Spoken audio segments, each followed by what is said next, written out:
Bom dia, pessoal! Nessa aula de hoje a gente vai começar com Química 1, volume 3, módulo 11, tabela periódica.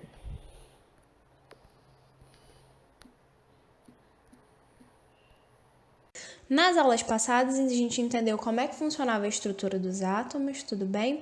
Que eles eram formados pelas partículas chamadas de prótons, elétrons e nêutrons, onde os prótons ficam no núcleo junto com os nêutrons, os elétrons ficam na eletrosfera ao redor. Agora a gente vai começar a estudar a organização da tabela periódica. Então, onde é que esses elementos ficam? Por que eles foram organizados? Tudo bem? Quantos elementos existem? Então, a gente vai começar a estudar isso. A organização da tabela, como está a tabela atual, como é que funciona essa tabela, tudo bem? Então, é isso que a gente vai ver na aula de hoje. Organização da tabela periódica. Então, no início, essa tabela ela começou sendo organizada até hoje, baseado em observações experimentais das propriedades físicas e químicas que esses elementos apresentam. Então, com o aumento da quantidade de elementos que foram sendo descobertos, houve essa necessidade de agrupar esses elementos em uma tabela para ficar melhor de enxergar, de visualizar as propriedades que esses elementos possuem, tudo bem? Por curiosidade, o primeiro elemento que foi descoberto foi o fósforo, por um alquimista, quando ele estava tentando produzir ouro utilizando a urina. Então, ele estava tentando produzir ouro utilizando a urina e, com isso, ele acabou descobrindo o primeiro elemento químico, que foi o fósforo. Então, um dos cientistas a propor a tabela periódica, algum jeito de colocar os elementos numa tabela, seria o Dalton, que foi justamente o Dalton do modelo da bola de bilhar. Então, ele propôs uma organização para esses elementos químicos a partir do número de massa deles. Então, eles ficavam em ordem crescente de massa. Então, começava com hidrogênio e assim por diante em ordem crescente de massa atômica, tudo bem? Então, na época dele, existia um total de 36 elementos. Então, ele agrupou esses elementos em ordem crescente de massa atômica. Então, até chegar na nossa tabela atual, tiveram várias e várias propostas de tabelas periódicas, tudo bem? Um outro cientista que foi conhecido foi o Johann. Em 1829, ele organizou esses elementos químicos. Como que ele fez isso? Ele fez o que chamava de tríades na época, ele colocava os elementos químicos de 3 em 3. Ele percebeu que se você pegasse o cálcio e o bário e fizesse uma média na massa deles, ia dar a massa do estrôncio. Então, ele começou a agrupar esses elementos, fazendo essas médias, para dar massa de outros elementos químicos, tudo bem? Só que isso que ele fazia só servia para alguns elementos, por exemplo, cloro, bromo e iodo, enxofre, selênio e telúrio. Agora, para os metais, essa conta não dava certo. Então, depois essa tabela ficou desacreditada, ficou de lado, porque ela só servia para alguns elementos químicos e para outros ela não contemplava. Um dos trabalhos que mais ficou conhecido em relação à tabela periódica foi o do russo Mendeleev. Então, por volta de 1870, ele organizou esses elementos em cartas, que nessas cartas tinham as propriedades desses elementos, as quais buscou ordenar de maneira lógica, principalmente em relação à sua massa atômica. Então, ele meio que brincou de quebra-cabeça. Ele botava todas as propriedades dos elementos e tentava encontrar algo que eles tivessem em comum, mas sempre colocando em ordem crescente de massa atômica, tudo bem? Com isso, ele percebeu que existiam algumas lacunas ali. O que seriam essas lacunas? Elementos que naquela época ainda não tinham sido descobertos, mas eles viriam a ser descobertos, tá? Então, ele organizou em linhas horizontais, que seguiam o aumento da massa atômica, e em linhas verticais, que eram agrupados elementos com propriedades semelhantes. Então, na horizontal, ele colocou em ordem crescente de massa atômica, e na vertical, ele colocava os elementos que eram parecidos, que tinham propriedades parecidas juntos, tá? Então, com isso, ele percebeu que ainda existiam lacunas, ainda existiam átomos a serem descobertos. Depois de um tempo, esses átomos foram descobertos e foram sendo encaixados nessa lacuna. Então, com a evolução do modelo atômico, a gente definiu que a quantidade de prótons no núcleo era o que caracterizava o elemento. Então, o próton, para o átomo, é como se fosse o DNA. Ele dá a característica daquele átomo, é igual pra gente, tá? Então, cada próton vai ter o seu número atômico específico, é igual aos seres humanos, cada ser humano tem um DNA específico, não muda de um para outro, tudo bem? No átomo é a mesma coisa, só que seria o número de prótons. Então, a tabela atual agora, ela não coloca mais em ordem crescente de massa, agora ela coloca em ordem crescente de número atômico, que seria o número de prótons, que é justamente o DNA daquele átomo. Henry vai propor, então, a caracterização do elemento químico pelo número atômico. Então, agora os elementos não ficam mais em ordem crescente de massa, e sim de número atômico, como eu falei no slide anterior. Então, como é que funciona a organização da tabela atual? Ela tem um total de 18 linhas verticais, que são as colunas, que é o que a gente chama de família ou grupos, e 7 linhas horizontais, que a gente chama de período. Então, no total, numa tabela periódica, a gente tem uma quantidade igual a 118 elementos, onde esses elementos são naturais, que são encontrados na natureza, ou artificiais, que são feitos dentro do laboratório. Então, nessa figura 2 aqui, vocês podem observar, família é a coluna, é o que está em pé, e o período seria as linhas que estão na horizontais, tudo bem? Então, a gente tem 18 famílias e 7 períodos. Então, vamos falar um pouquinho da família. Então, as colunas, que são chamadas de famílias ou grupos, elas estão daquele jeito, aqueles átomos são agrupados desse jeito, porque eles apresentam características parecidas. É por isso que chama de família mesmo. Se você for reparar, você puxou traços da sua mãe e traços do seu pai. Você tem costumes parecidos com a sua família, tudo bem? E esses elementos químicos são as mesmas coisas. Eles têm costumes, eles têm propriedades físicas e químicas parecidas. Então, eles ficam agrupados de acordo com essas propriedades, tá? Isso acontece por quê? Porque esses elementos têm a mesma quantidade de elétrons na camada de valência. Essa parte de camada de valência vocês vão entender mais para frente, porque vocês ainda não tiveram essa matéria. Mas o que significa isso? Significa que eles têm a mesma quantidade de elétrons no nível mais externo deles, tá? Consequentemente, eles apresentam características muito parecidas. Então, por esse motivo, eles são da mesma família. Eles são colocados na mesma coluna. Então, como eu falei, a gente tem de 1 a 18 famílias, tudo bem? É um total de 18 colunas, sendo que aqueles elementos, não tem a parte do meio da tabela, se vocês forem reparar, tem uma parte mais baixa que é a parte do meio. São os metais. Geralmente, nem todos eles respeitam o que a gente chama de distribuição eletrônica, que é o que vocês vão aprender mais na frente. Então, nem todos vão ter a mesma quantidade de elétrons no nível mais externo deles. Mas existem famílias que realmente todos eles vão sempre ter a mesma quantidade de elétrons. Então, são essas famílias que estão na tabela aqui, ó, do 1, 2, 13, 14, 15, 16, 17 e 18. Então, eles vão ter realmente essa quantidade específica de elétrons nessa camada, quando eles estão na forma de átomos neutros, tá, gente? Quando eles tiverem íons, aí vai variar. Mas quando eles são neutros, eles vão ter essa quantidade específica, todos eles, tudo bem? Então, se eu pego a coluna 1, todo mundo da coluna 1, na última camada, que seria o nível mais externo daquele átomo, vai ter um elétron. Não se preocupem, porque mais para frente vai ficar tudo mais claro para vocês quando vocês tiverem a matéria de distribuição eletrônica, que já está chegando aí, vai vir no volume 2, tá bom? Algumas famílias elas vão apresentar nomes específicos. Por exemplo, a família 1A, que é a primeira coluna, eles são chamados de metais alcalinos. Família 2A, que é a segunda coluna, eles são chamados de metais alcalinos terrosos. Família 13, que é a família 3A, eles são chamados de família do boro. 14, que é a 4A, família do carbono. 15, que é a 5A, família do nitrogênio. 16, que é a 6A, família dos calcogênios. 17, que é a 7A, família dos halogênios. 18, ou 8A, vai ser a família dos gases nobres, tudo bem? Antigamente, a tabela era dividida entre a parte A e a parte B, tá vendo aí? A parte A era o que a gente chamava de elementos representativos e a parte B são os elementos de transição.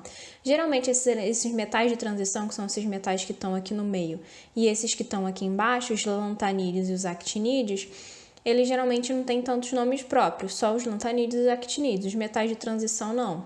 Só os outros, que seria 1, 2, 3, 4, 5, 6, 7 e 8, que teriam nomes próprios, tudo bem? Seria da parte A da tabela periódica. Uma outra observação é que se você for reparar, essas duas linhas que estão aqui embaixo, na verdade, elas são dentro da tabela. Reparem a cor, tá vendo? Uma é meio laranja, a outra é mais rosada. E se você for ver na tabela, tem uma parte que está laranja e uma parte que está rosada. O que significa isso? Significa que esse elemento químico aqui, essas duas linhas desses elementos, elas encaixam ali. Eles estão aqui embaixo simplesmente por estética, porque senão a tabela vai ficar muito grande, tá? Então, para reduzir a tabela, eles colocaram essas duas linhas embaixo. Mas, na verdade, essa linha laranja, ela faz parte do período 6, e essa linha rosada faz parte do período 7, eles encaixam ali dentro da tabela, tudo bem? Eles não estão do lado de fora, eles estão dentro da tabela. Só que por estética, eles estão do lado de fora. Então, como eu falei no slide anterior, antigamente a tabela era dividida entre a parte A e a parte B, onde a parte A era representada pelos elementos representativos e a B pelos elementos de transição. Esses elementos representativos, então, eles classificados de 1 a 8, A. Tá, hoje em dia a gente chama de 1 a 18 mesmo, não tem problema, tanto faz. Tudo bem? Esses elementos representativos são aqueles elementos que quando a gente olha a distribuição eletrônica deles, eles terminam em subníveis S e P. O que seria isso, tá? Quando a gente estudou o átomo, a gente viu que a eletrosfera é dividida em níveis e depois vocês vão estudar que ela é dividida também em subníveis. Então, é como se a gente tivesse um prédio. Então, os níveis são os andares do prédio. E os subníveis é como se fossem as salas do prédio, tá? Então, esses elementos que são representativos é como se eles estivessem só nesse andar deles, as salas S e a sala P. Seria isso, tudo bem? Então, é isso que vai caracterizar eles. Os elementos de transição já são o contrário. Os elementos de transição, eles têm os níveis e as salas deles geralmente tem sala D e sala F. Então, além de ter sala chamada P, sala chamada S, eles vão ter uma sala chamada D e uma sala chamada F, tudo bem? Eles têm duas salas a mais, vamos falar assim, tá? Mas tudo isso vai ficar mais claro quando vocês tiverem matéria de distribuição eletrônica. Uma outra observação é que esses elementos de transição eles vão ser divididos em dois, o de transição interna e o de transição externa, que eu já vou falar para vocês, tá? Uma coisa que vocês têm que ter em mente é que tem um elemento na tabela periódica que ele não tem família nenhuma. Todos os outros elementos têm família, só tem um elemento químico que a gente até brinca e fala que ele é órfão. Ele não tem família, que seria o hidrogênio. O hidrogênio é um elemento químico em que ele tem características que não se encaixam em nenhuma outra família, então por isso ele fica isolado na tabela. Então, se você for olhar até o slide anterior, ele está até em cinza. Por quê? Porque ele não faz parte de nenhuma família. O hidrogênio ele é único. Tudo bem, gente? Elementos de transição externa são aqueles elementos expostos com os demais elementos da tabela. Eles estão representados na região central, tá? Então, os elementos de transição externa são aqueles elementos que estão ali do meio, que vai do 3 ao 12. E tem os elementos de transição interna, que são os lactinídeos e os actinídeos, que são justamente aqueles elementos que estão para baixo da tabela por questão de estética, tá? Então, os elementos de transição externa são os que têm a sala D, e os elementos de transição interna são os que terminam em sala F, tudo bem? Eles, além de ter as outras, eles também têm a sala F para eles, tudo bem, gente? Período. Então, período são as 7 linhas que estão na horizontal. O que são os períodos? O período é a quantidade de camadas eletrônicas que aquele átomo vai apresentar. Como assim? Lembra que eu falei do prédio? Então, o átomo é como a eletrosfera de um átomo, que é onde ficam os elétrons, é como se ela fosse um prédio, tá?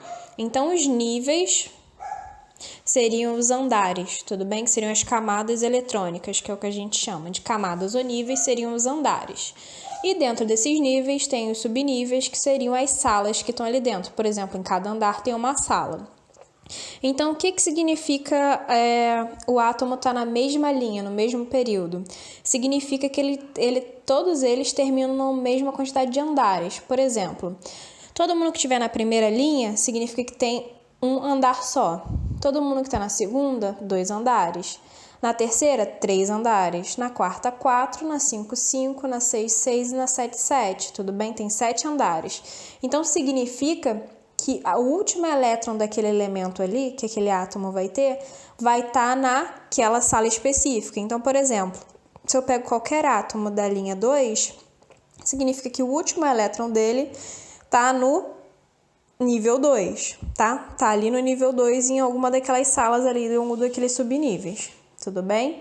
Se eu pego um elemento, por exemplo, da linha 6, qualquer um deles, você vai ver que todos eles apresentam a quantidade de elétrons, o último elétron deles, naquele nível ali 6, tudo bem? Então tá naquele andar ali, como se estivesse no prédio, uma pessoa num prédio, e essa pessoa tá naquele andar, tudo bem?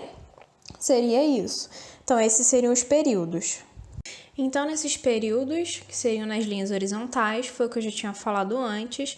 Se a gente pega essa primeira linha, que são esses dois elementos que estão em vermelho, os dois elementos têm um andar só. Se a gente pega a segunda, que está em verde, todos esses elementos têm o andar 1 e o andar 2, onde esse último elétron que esse elemento vai ter, vai estar nesse andar 2, tudo bem?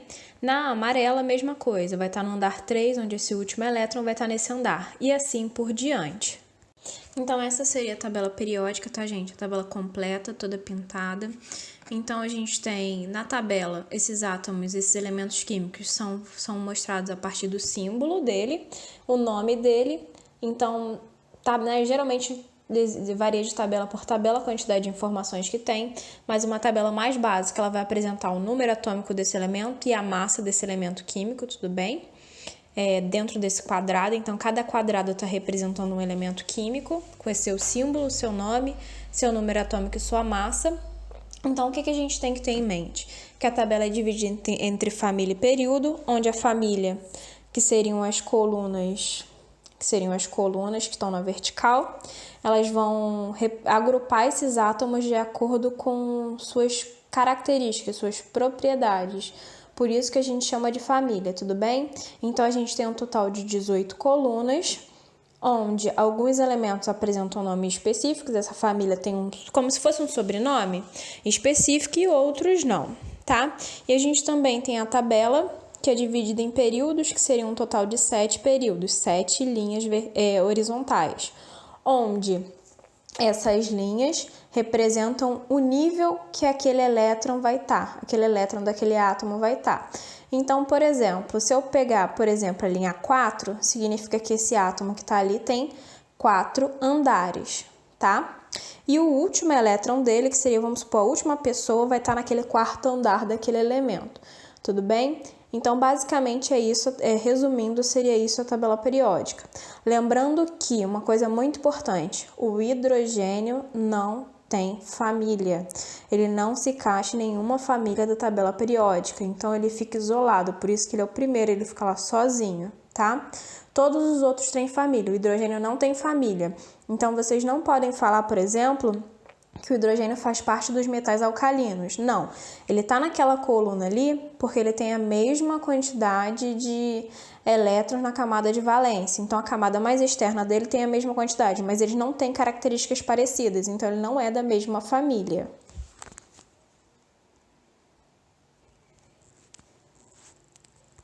Agora nós vamos dar continuidade à disciplina de Química 2, volume 3, módulo 11, Equação de Clapeyron, dedução da equação da densidade de um gás.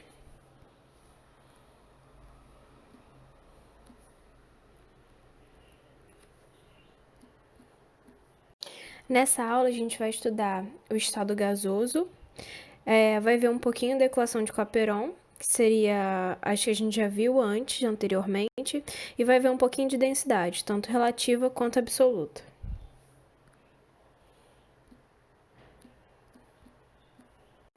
O estado gasoso. Então, o que vai ser o gás? O gás nada mais é do que uma substância que naturalmente é encontrada nesse estado. Por exemplo, gás oxigênio, gás hidrogênio, gás nitrogênio. Então, são gases que na temperatura ambiente, eles são encontrados naturalmente nesse estado. Já o vapor, ele vai ser considerado quando você faz a mudança do estado. Por exemplo, qualquer substância que você pegue e passe do líquido para o gasoso vai ser considerado vapor, tudo bem? Então, uma observação. Uma substância no estado gasoso, ela consegue se condensar por compressão. Então, como assim? A gente consegue passar ela do gasoso para o líquido através da compressão. Já um gás, além da gente comprimir, a gente também vai ter que resfriar para que essa mudança aconteça, para que ele possa passar do gasoso para o líquido.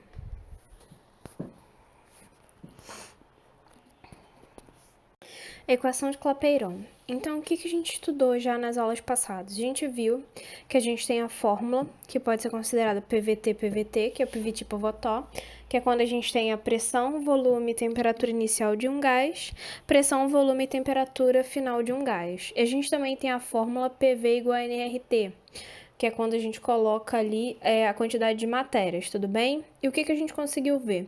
A gente conseguiu ver que a partir do momento que a gente altera o número de partículas, que seria o número de matérias que tem naquela substância, então a gente vai alterar a pressão, o volume e a temperatura daquele sistema, tudo bem? Então, basicamente seria isso. Então, esse quadro aqui está mostrando a quantidade de mols, quantos mols vai ter aquele gás, e como ficaria as outras unidades, que seria pressão, volume, temperatura, e R, que é a constante universal dos gases.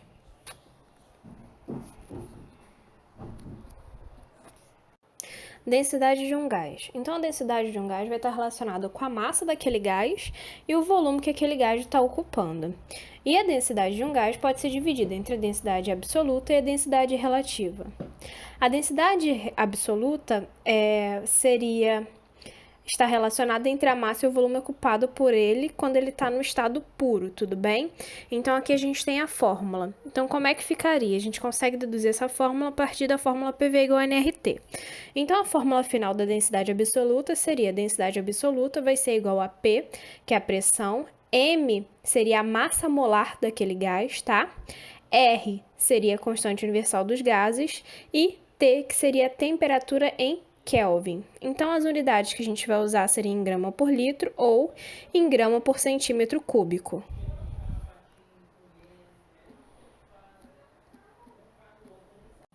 Densidade relativa.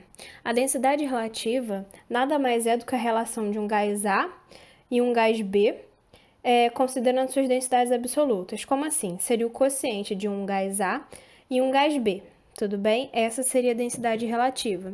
Então, até a fórmula final, a densidade relativa seria a densidade de A dividido pela densidade de B, que é igual a massa molar de A dividido pela massa molar de B. Com isso, a gente encontra a densidade relativa.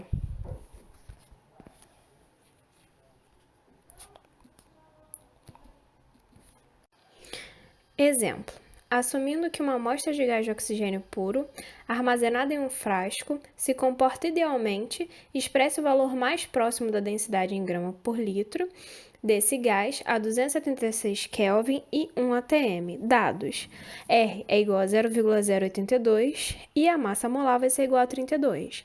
Então, o que a gente vai fazer? A gente vai usar a fórmula da densidade absoluta, tudo bem? Então, a densidade absoluta vai ser a pressão vezes a massa molar dividido pelo R, que é a constante dos gases, e T.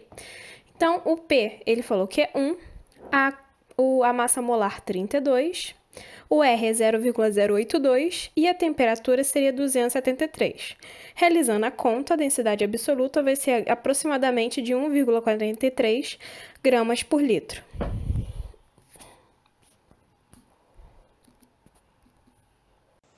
Bom, gente, esse módulo acaba por aqui. Em caso de dúvidas, entre em contato e não deixem de realizar as atividades propostas, tanto do livro quanto os exercícios enviados, tá bom? Então, bom dia e até a próxima aula!